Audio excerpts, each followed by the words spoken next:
Thailand യാത്രയെക്കുറിച്ച് ഞാൻ എഴുതിയ ഒരു ചെറിയ കവിത. യാത്രികൻ യാത്രയിൽ പങ്കെടുത്തു ഞങ്ങൾ. എത്തി പുലർകാലെ തായ്ലാൻഡിലായി. ഹാരാർപ്പണം ചെയ്തു സ്വീകരിച്ചു പിന്നെ സുന്ദരിയായൊരു തായ്കുമാരി.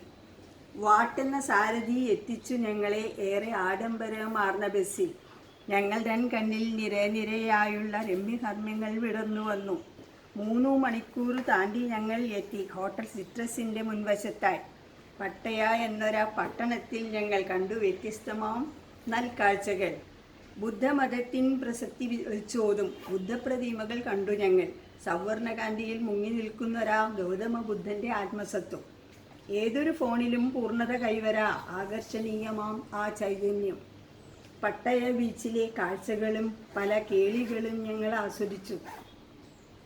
ബോട്ടുകൾ പായുന്ന വൻ പസഫിക്കിൻ്റെ ആഴങ്ങളിൽ ഉള്ള ചിപ്പികളും മുത്തുകളും പല മത്സ്യങ്ങളും പിന്നെ പൊങ്ങി സമുദ്രപ്പരപ്പിലായി.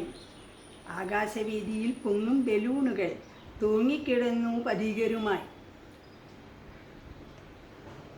എത്ര മനോഹരം! നിരയായി നീങ്ങുന്ന ധീരരെ പേറുന്ന വൻകുടകൾ. നൂന്നൂച്ച് ഗ്രാമവും വൈവിധ്യമാർന്നൊരാ കാഴ്ചകളിൽ ഞങ്ങൾ കണ്ടുനിന്നു. ആനകൾ ചെയ്തൊരാ കുട്ടിക്കളികളും ആർത്തലച്ചാടുകൾ ആസ്വദിച്ചു. 3 നാൾ പിന്നിട്ടു പട്ടയ വിട്ടിട്ടു ബാങ്കോക്കിലേക്കു തിരിച്ചു ഞങ്ങൾ. ആകർഷണീയമാം വൻനഗരത്തിൻ്റെ കാഴ്ചകൾ ഏറെ നുകർന്നു ഞങ്ങൾ. ഡോൾഫിനും ആനയും സീലയനും മറ്റും കാട്ടി അവരവർ സാമർഥ്യം. കാട്ടിൽ ഞങ്ങൾ കണ്ടു സിംഹകടുവകൾ കൂട്ടമായി വിശ്രമിച്ചിരുന്നു.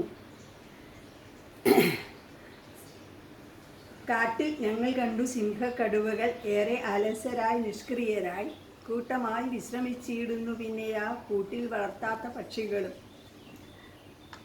അന്നു സായാഹ്നത്തിൽ ഞങ്ങൾ ചൊല്ലി വിട തായ്ലൻഡിനോടും ജനങ്ങളോടും. യാത്ര ചൊല്ലി ഞങ്ങൾ ആത്മസംതൃപ്തിയിൽ വീണ്ടും വരാമെന്ന ആശയോടെ.